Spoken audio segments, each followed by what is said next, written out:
आज मी आयुक्तांना, कलेक्टर, महानगरपालिका आणि काही आमचे शासनाचे काही अधिकारी यांना घेऊन इथं पाहणी केली। विशेषतः आपल्या महात्मा फुले वाडा आणि ज्ञानज्योती सावित्रीबाई फुले स्मारक इकडच्या बाजूला जवळपास 2.5 एकर जागा आहे। तिथं ऑलरेडी महिलांना ट्रेनिंग वगैरेचं काम चाललेलं आहे। ऑडिटोरियम पण तिथं आहे आणि इथला जो वाडा आहे, जो आपल्या मागं आहे, तो महात्मा फुले वाडा माझ्या माहितीप्रमाणे राष्ट्रपती शंकरदयाळ शर्मांनी 1993 मध्ये त्या स्मारकाचं उद्घाटन केलेलं होतं। त्याच्यानंतरच्या काळामध्ये बरेच बदल होत गेले आणि आता आमचं सगळ्यांचं हे मत आहे, त्याच्यामध्ये भुजबळ साहेब असतील, सरकार असेल, मुख्यमंत्री, उपमुख्यमंत्री, आम्ही सगळेच त्याच्यामध्ये आलो। आमचा सगळ्यांचा प्रयत्न हा आहे की हा भाग आणि तो भाग एकत्र करून एक चांगल्या पद्धतीनं, थोडंसं विस्तृत अशा पद्धतीनं दोन्ही स्मारक एकत्र करून जागतिक दर्जाचं असं हे स्मारक करायचं। परंतु त्याच्याकरता अनेक कुटुंबांना शिफ्ट करावं लागणार आहे। मागं प्रशासनाने काही कुटुंबांना शिफ्ट केलं, त्यांना व्यवस्थितपणे त्यांची पर्यायी व्यवस्था केली। आत्ता पाहणी करत असताना काही नागरिक भेटले आणि ते म्हणले की आम्ही जायला तयार आहोत, फक्त आम्हाला वाऱ्यावर सोडू नका, आमची पर्यायी व्यवस्था करा आणि जवळपासच्या एरियातच करा। इथं काही अशा अडचणी आहेत की मालक वेगळा आहे आणि त्याची खोल्या आहेत किंवा त्याचे घर आहे, भाड्याने दुसरे लोक राहतात। तुम्हाला माहिती आहे की पहिल्यापासून असे भाडे करून ठेवण्याची पद्धत आपल्यामध्ये आहेच। त्याच्यामुळं आम्हाला मालकाला पण समाधानी करावं लागेल, त्याच्याशी पण आम्ही चर्चा करू आणि जो भाडेकरू राहतोय त्या भाडेकरूची पण पर्यायी व्यवस्था त्या ठिकाणी करावी लागणार आहे। अशा प्रकारे हा दोन्ही भाग जोडण्याचा शासनाचा मनोदय आहे आणि त्याच्याकरता इथं कुणाचा विरोध तरी दिसला नाही, कारण फिरत असताना साधारण लोकांना कळलेले की असं होणार। हे होत असताना मी आयुक्तांनाही विचारलं की बाबा आजूबाजूच्या लोकांचं जर संपूर्ण आपण एकत्र केलं तर 4.25 एकर जागा जवळपास होईल। 2.5 एकर ती आणि इथं नवीन घेणार 53 गुंठे का काहीतरी नवीन घ्यावी लागते आणि जुनं असणारा भाग असं 4.25 एकर जागा जवळपास पुण्याच्या हार्ट ऑफ द सिटीमध्ये हे स्मारक त्या ठिकाणी होणार आहे। आता हे होत असताना आम्हाला सरकारचा प्रयत्न, महानगरपालिकेचा प्रयत्न हाच राहील की त्याच्यामध्ये कुणाला त्रास होता कामा नये। दुसरी गोष्ट म्हणजे त्यांचे रस्ते आहेत, त्यांनाही पर्यायी रस्ता हा द्यावा लागेल। उद्या कुणाला असं वाटतं कामा नये की हे स्मारक जोडलं गेल्यामुळं आम्हाला फार लांबनं हेलपाटा मारावा लागतो, कारण प्रत्येकजण आपला स्वतःचाही विचार करतो। तर ह्या सगळ्याचा साकल्याने विचार करून मार्ग काढायची मानसिकता महानगरपालिकेने केलेली आहे, त्यांच्या सगळ्या अधिकारी वर्गाने केलेली आहे आणि मी पण आत्ता समजून घेतलं। आता सर्किट हाऊसला गेल्यानंतर मला ते प्रेझेंटेशन पण देतील, ते प्रेझेंटेशन पण आम्ही बघू आणि त्याच्यातून अतिशय चांगलं म्हणजे महात्मा फुले आणि सावित्रीबाई फुलेंच्या नावाला साजेचं अशा प्रकारचं स्मारक महानगरपालिका आणि राज्य सरकार मिळून त्या बाबतीमध्ये करेल। जसं आपण लहुजी वस्ताद साळवेंचं केलं, जागाचा 86-87 कोटी रुपये राज्य सरकारने दिले आणि तिथं बाकीचे जे काही आता वास्तू उभी राहणार आहे, पुतळा उभा राहणार आहे, ते सगळं आमचे महानगरपालिका करणार आहे। तशाच पद्धतीनं सुदैवाने मी इथला पालकमंत्री पण आहे, माझ्याकडे अर्थ विभाग पण आहे, त्याच्यामुळं त्याची काय किंमत होती, काय रक्कम येते पुढं ती बघून तसं शासन निर्णय घेईल। त्याच्यामध्ये शासनाची पण भूमिका पॉझिटिव्ह आहे। दादा, भिडेवाड्याची पण आपण पाहणी केली। हो, नाही भिडेवाड्याचं मी सकाळी सांगितलं। भिडेवाड्याच्या संदर्भात आपल्याला सगळ्यांना माहिती आहे, ती जागा मात्र फार कमी आहे, 3.25 गुंठे जागा आहे आणि समोर आपला रस्ता आहे, जिथं आपला दगडूशेठ हलवाई गणपतीचं मंदिर आहे, त्या मंदिराच्या बरोबर साधारण समोर ते येतं। त्याच्यामुळं चारही बाजूला सेटबॅक सोडावं लागतील। ते करून आयुक्तांनी मगाशी मला सांगताना सांगितलं जवळपास 14 मजले वर जावं लागेल। आता इतके मजले जाण्यात काही अर्थ नाही, त्याचं म्हणजे उभा फारच कमी रुंदीचं ते होईल। त्यापेक्षा किती रुंदीचं केलं, 6 मजली जावं, 7 मजली जावं वाटताना तर ते बाहेर हेरिटेज स्ट्रक्चर वाटलं पाहिजे। आतमध्ये मात्र शाळा भरत असताना सगळ्यांना म्हणजे विद्यार्थ्यांना टीचिंग नॉन टीचिंग स्टाफला सगळ्या सुविधा तिथं देता आल्या पाहिजे। एक तिथं अडचण आहे पार्किंगची अडचण दूर करण्याच्या करता आम्हाला तिथं पाठीमागे एक जागा आहे जी मगाशी सुचवलेली आहे, ती जागा खास ह्या पार्किंगच्या करता देता येते का असाही प्रयत्न आम्ही लोक करणार आहोत. आणि तिथं पण चांगलं, आता ती तर फार सुप्रीम कोर्टामध्ये मॅटर गेली होती.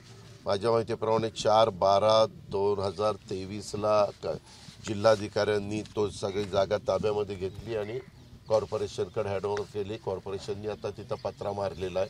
आता तिथं ज्यांनी हायकोर्टात गेले, जे कोणी सुप्रीम कोर्टात गेले, तिथं न्यायव्यवस्थेने जो काही न्याय द्यायचा आहे तो दिलेला आहे. त्याच्यामुळं तिथं आता कुठली अडचण राहिलेली नाही. आता बघू, तिथं 100 वर्षापूर्वीची शाळा होती. सुरुवात ज्ञानज्योती सावित्रीबाई फुलेंनी तिथं न केली, क्रांतिज्योती सावित्रीबाईंनी. त्याच्यामुळं त्यांना एक आठवण पण राहिली पाहिजे पुढच्या अनेक पिढ्यांना, इथं विशेषतः मुलींना, की आपल्याला पहिल्यांदा मुलींची शाळा क्रांतिज्योती सावित्रीबाई फुलेंनी सुरू केली. अशा पद्धतीनं ह्या सगळ्या गोष्टी त्या बाबतीमध्ये होती. म्हणून ज्ञानज्योती सावित्रीबाई फुलेंचे चांगल्या पद्धतीनं तिथं शाळा करायची. आता मी आयुक्ताला विचारलं की आपण त्यांच्या नावाने ती शाळा सुरू करतोय, त्यावेळेस काही तज्ज्ञांचा पण आम्ही सल्ला घेणार आहे, किंवा तुम्ही जर त्या क्षेत्रातले तज्ज्ञ असाल किंवा तुमचं काय मत आहे, ह्यांचं काय मत आहे, आणि इतरांची वेगवेगळ्यांची मतं घेऊन त्याच्यात जो चांगला पर्याय होईल, ऑप्शन 1, ऑप्शन 2, ऑप्शन 3, ऑप्शन 4 असे 4-5 हेरिटेजचं काम करणारे. आता आपल्या पुण्यामध्ये देखील बऱ्यापैकी हेरिटेजचे कामं करणारे लोक आहेत. आपलं पाठीमागे तुम्हाला आठवत असेल आपलं विभागीय आयुक्त कार्यालय आपण त्यांच्याकडनं करून घेतलं. आता ससूनची काही कामं त्यांच्याकडनं चाललेली आहे. मध्ये भाऊसाहेब रंगारी आपलं जो 5 मानाच्या गणपतीपैकी एक आहे, त्यांनी पण फार सुंदर काम मी मध्ये गेलो होतो पाहायला. चांगलं काम केलेलं आहे. ते हेरिटेज काम करणाऱ्या आर्किटेक्टलाच दिलेलं होतं. तशा प्रकारे कॉर्पोरेशन राज्य सरकार मिळून ह्याच्यामध्ये पुढाकार घेईल. दादा, डीपीडीसीची बैठकीचं काय, कारण तुम्ही पालकमंत्रीपदाची जबाबदारी घेतली, मात्र अजून घेतो, काळजी करू नका. निधीवरून काही तुम्ही काळजी करू नका. साधारण महाराष्ट्रामध्ये 36 जिल्हे आहेत. 36 जिल्ह्यामध्ये वेगवेगळ्या भागामध्ये जसं सूत्र ठरवलेलं आहे त्या सूत्राप्रमाणे होईल. सोलापूरला राधाकृष्ण विखे पाटलांनी सूत्र ठरवलं होतं 3 पक्षाला साधारण कशा कशा पद्धतीने द्यायचं, तशाच प्रकारचं सूत्र मी इथं ठरवलं. माझी परवा चंद्रकांत दादा पाटलांची पण चर्चा झालेली आहे आणि आपल्याला खमंग बातम्या मिळणार नाही अशी काळजी. जरांगे पाटलांची आज सभा आहे, त्यांचा शेवटची तारीख आहे 24ची डेडलाईन. मराठा आरक्षणासंदर्भात काय सरकारची भूमिका? त्या बाबतीमध्ये सरकार चर्चा करतंय, तुम्ही पण सगळे बघताय. कुठल्याही बाबतीमध्ये चर्चेतनं मार्ग निघत असतो. कधी चर्चा थांबवायची नसते, ती चर्चा चालू आहे. सरकार फक्त चालढकल करतंय अशा पद्धतीने. आता कुणाला काय म्हणायचं तो ज्याचा त्याचा अधिकार आहे. स्वतः एकनाथराव शिंदेंनी दसऱ्याच्या दिवशी छत्रपती शिवाजी महाराजांचे तिथं पुतळा होता, अर्धपुतळा, त्याची शपथ घेऊन सांगितलं आणि तशा प्रकारे कामाला सुरुवात पण केलेली आहे. वेगवेगळ्या मागास आयोग असेल किंवा वेगवेगळ्या समित्या असतील, त्यांना सगळ्यांना या बाबतीमध्ये बारकाईनं मागं जे सुप्रीम कोर्टात आणि एकदा हायकोर्टात टिकले नाही तसं न होता ते टिकेल आणि ते कायद्याच्या नियमाच्या चौकटीमध्ये बसेल आणि ते देत असताना इतर ज्या घटकांना आरक्षण दिलंय त्यांना कुठलाही धक्का लागणार नाही अशा प्रकारचे काम सरकारचं चाललेलं आहे. हे सभागृहामध्ये देखील एकनाथराव शिंदे साहेबांनी सांगितलं. आम्ही सगळेजण त्याचे साक्षीदार आहोत आणि वेळोवेळी मीडियाशी पण ते बोललेले. आम्ही पण वेळोवेळी मीडियाला सांगितलेलं आहे. त्यांनी एक नवीन मागणी केली की आई कुणबी असल्यास, दादा त्यांनी एक नवीन मागणी केली की आई कुणबी असल्यास मुलालाही कुणबीचा दाखला. तुम्ही काय मागणी करावं हा ज्याचा त्याचा अधिकार आहे. सरकारला कायद्याच्या नियमाच्या चौकटीमध्ये ते बसणाऱ्याच गोष्टी कराव्या लागतील. कारण मागे पृथ्वीराज बाबा चव्हाण मुख्यमंत्री असताना मी पण त्या मंत्रिमंडळात होतो, त्यावेळेस दिलेलं आरक्षण हे पुढं टिकलेलं नाही हायकोर्टातच हे आपण पाहिलं. त्याच्यानंतर देवेंद्र फडणवीस साहेब मुख्यमंत्री झाल्यावर त्यांनी अभ्यास करून मला वाटतं गायकवाड आयोग नेमलेला होता आणि त्यांच्या सगळ्या तो अभ्यास करून दिलेलं आरक्षण मुंबई हायकोर्टामध्ये टिकलं, परंतु दुर्दैवाने सुप्रीम कोर्टामध्ये टिकलं नाही. शेवटी न्यायव्यवस्था कायद्याच्या नियमाचा वकिलांनी वेगवेगळ्या प्रकारची भूमिका मांडलेली असते, त्या सगळ्याचा विचार करूनच निर्णय देत असतं. त्या प्रकारे त्यांनी दिलेला आहे आणि म्हणून आता तिसऱ्यांदा आरक्षण देत असताना यामध्ये कुठल्याही परिस्थितीत ते टिकाऊ आरक्षण असलं पाहिजे हा प्रयत्न चाललेला आहे. म्हणून थोडासा त्याच्यामध्ये विलंब लागतो. दादा, सुनील केदार यांना 5 वर्षांची शिक्षा काल सुनावलेली आहे आणि जिल्हा बँक घोटाळ्यात मी रात्री ती बातमी बघितली. आता त्याच्याबद्दलचे मला बारकाईने कुठली माहिती नाही. शेवटी न्यायव्यवस्था त्यांचं काम करते. ज्यांच्यावर आरोप असतात ते तो आरोप चुकीचा आहे हे सिद्ध करण्याच्या करता चांगले वकील देतात आणि आपली भूमिका मांडतात. आता त्याच्यामध्ये शिक्षा झालेली मी पण टीव्हीच्या वेगवेगळ्या चॅनलला बघितलेलं आहे.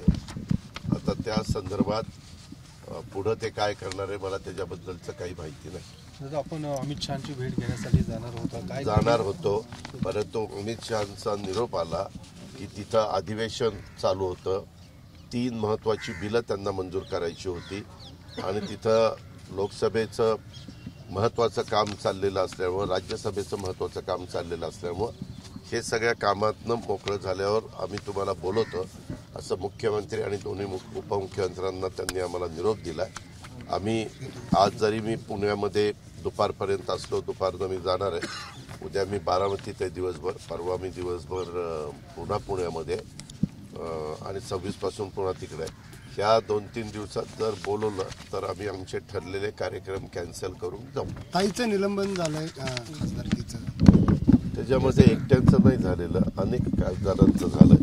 ज्यावेळेस खासदार आमदार विधिमंडळामध्ये काम करत असतात, लोकसभेमध्ये काम करत असतात, राज्यसभेमध्ये काम करत असतात, त्यावेळेस कुठल्या गोष्टीचा नियमाचा भंग झाल्यानंतर ॲक्शन त्या बाबतीमध्ये घेतली जाते. तशा पद्धतीने ॲक्शन घेतलेली आपण सगळ्यांनी बघितली. दादा 141 खासदारांचे एवढ्या मोठ्या प्रमाणात पहिल्यांदा निलंबन झाले. मला विधानसभेचं विचारलं असतं तर मला तिथं काय घडलंय. लोकशाहीमध्ये राष्ट्रीय नेते त्याच वेळेस बिलं पास असं तुम्हाला कार्यक्रम वाटतं? चालू आहे. उद्याच्याला वेगवेगळ्या पद्धतीने महाराष्ट्राच्या विधानसभेमध्ये पण अनेकदा अनेक कडक अशा प्रकारचे निर्णय घेतले. जर तिथं माझ्या माहितीप्रमाणे उपराष्ट्रपती महोदयांचा अपमान करण्यात आला, आज राष्ट्रपती असतील, उपराष्ट्रपती असतील, पंतप्रधान असतील, कुठल्याही राज्याचे मुख्यमंत्री असतील, या ज्या काही पोस्ट आहेत या महत्त्वाच्या पोस्ट आहेत. लोकशाही पद्धतीनं एवढ्या मोठ्या भारतामधनं निवडून गेलेले ते सगळे लोक असतात आणि ते आपलं आपलं काम योग्य पद्धतीनं करत असतात. कारण ज्यावेळेस एवढा मोठा समाज त्यांच्या पाठीशी उभा राहतो आणि त्यांच्या विचाराच्या लोकांना निवडून देतो, याचा अर्थ कुठंतरी जनाधार हा त्यांनी मिळवलेला असतो आणि त्याच्यात ती व्यक्ती उपराष्ट्रपती महोदय देखील अतिशय व्यवस्थितपणे आपलं स्वतःचं काम पार पाडतात. असं असताना तिथं जी काही घटना घडली त्याच्यामुळे एवढ्यांच्यावर ॲक्शन घेण्यात आलेली आहे असं माझ्या माहितीप्रमाणे मला जी माहिती मिळाली त्या आधारे मी तुमच्याशी बोलतो. दादा, पुढील महिन्यात राम मंदिराचं उद्घाटन आहे, तुम्हाला आमंत्रण आलंय का आणि तुम्ही जाणार आहात? मला अजूनपर्यंत आमंत्रण आलेलं नाही. आलं तर जायचा जरूर मी विचार करीन. कारण आपण कुठंही मंदिर, आता सकाळी मी आलो तिथं आपलं श्रीमंत दगडूशेठ हलवाईचं मंदिर आहे. आपण तिथं गेलो, दर्शन घेतलं, दर्शन घेऊन कामाला लागलो. ही आपली पद्धत आहे, ही आपली परंपरा आहे. आपण कुठंही गेलो तरी मी तरी सर्व धर्म समभाव मानणारा कार्यकर्ता आहे. त्याच्यामुळं कुठंही गेलं तरी आपण तिथं आदर करतो. कुणाचाही आपल्याला अनादर करायचा नाही.